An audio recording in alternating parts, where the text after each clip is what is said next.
Jerry Torres demands US to stop funding humanitarian abuses in Amhara region. Jerry Torres on Sunday called for an end to the misuse of the United States' foreign aid in Ethiopia, where it has fueled a brutal conflict between the government and residents of the Amhara region, and said he would work to end the conflict if elected.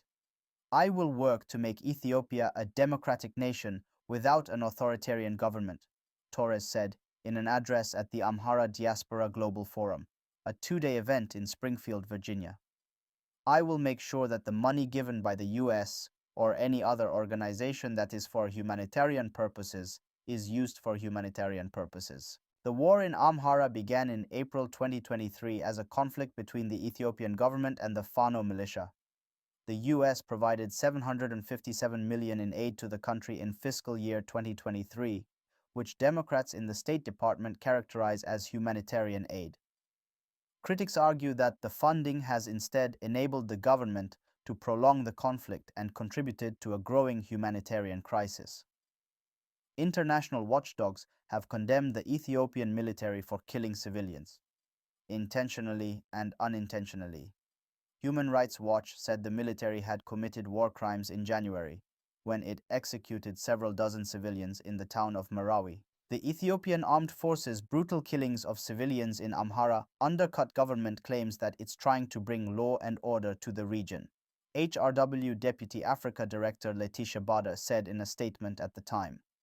US Ambassador to Ethiopia Irvin Masinga likewise said the US was deeply concerned by the reports of targeted civilian killings, but declined to call for any change to aid policies. The Ethiopian Human Rights Commission, EHRC, is investigating after more than 100 civilians, including women and children, were killed by drone strikes initiated by the Ethiopian Defense Army over the first 4 days of October. A United Nations report published in July found that an additional estimated 4.5 million people have been displaced by the conflict, mainly in the Somali, Oromia, and Tigray regions.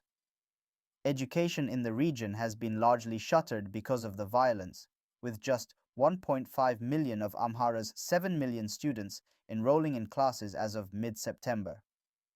Anita Mpambara Cox, who fled Uganda with her parents as a teenager in the 1980s, served as the moderator of Sunday's forum during Torres's address. She faulted the Biden administration for its failure to take action, saying, "They promise you a seat at the table, but when you get there, the door is locked." Torres, a candidate for Congress in Virginia's 8th congressional district, said he would make changing US policy toward the region a key priority if he is elected. "I will make certain until my last breath on this earth that money given by the US to another country for humanitarian purposes is not used to kill innocent people," Torres said. Jerry Torres is a military veteran who served in countries including Ethiopia, Djibouti, Eritrea, and Uganda. He is also a philanthropist and successful business leader dedicated to uniting and uplifting the communities of Alexandria, Arlington, and Fairfax. His campaign focuses on bringing inclusive, effective solutions to the pressing issues facing Virginia's 8th district, leveraging his experience and dedication to help all Virginians thrive.